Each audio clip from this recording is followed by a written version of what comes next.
इस वीडियो में आप सुनेंगे कैसे शेर माँ दुर्गा का वाहन बना। माँ दुर्गा आदिशक्ति देवी पार्वती का ही प्रतिरूप हैं। देवी पार्वती हिमालय राज की बेटी थी। विवाह योग्य होने पर भगवान शंकर को पति के रूप में पाने के लिए वो एक ऊंचे पर्वत पर जाकर तप करने लगी। वहाँ उन्होंने कई वर्षों तक तपस्या की। उनके तप से खुश होकर भगवान शिव ने उन्हें दर्शन दिया और स्वयं को पति के रूप में प्राप्त करने का वरदान प्रदान किया।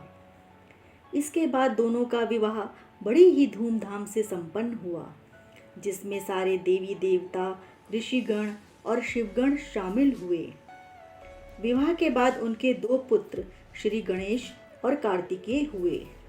भगवान शिव को पति के रूप में पाने के लिए देवी पार्वती ने कई वर्षों तक कठोर तप किया था, जिसके कारण उनका गोरा रंग सांवला हो गया था। एक दिन कैलाश पर्वत पर बैठकर हास परिहास करते समय भगवान शिव ने माता पार्वती को काली कह दिया। अपने लिए काली शब्द सुनकर देवी पार्वती गुस्सा हो गई और गोरे रंग को पाने के लिए कैलाश छोड़कर तप करने वन में चली गई।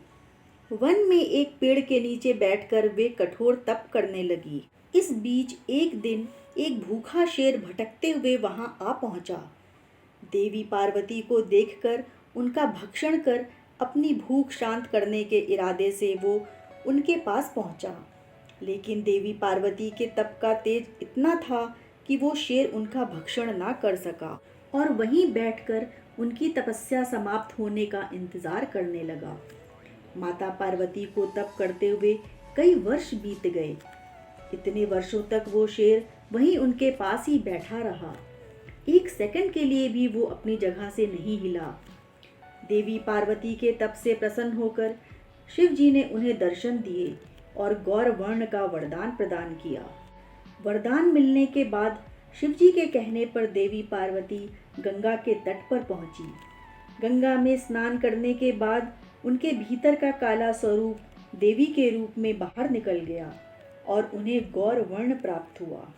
तब से उन्हें माँ गौरी भी कहा जाता है और उनके काले स्वरूप को देवी कौशिकी कहा जाता है।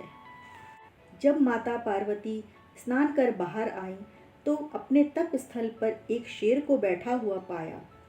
बाद में उन्हें पता चला कि उनका भक्षण करने आए शेर ने उन्हें शिकार नहीं बनाया और इतने वर्षों तक उनके पास बैठा रहा। इस तरह वो भी उनके तप में शामिल रहा।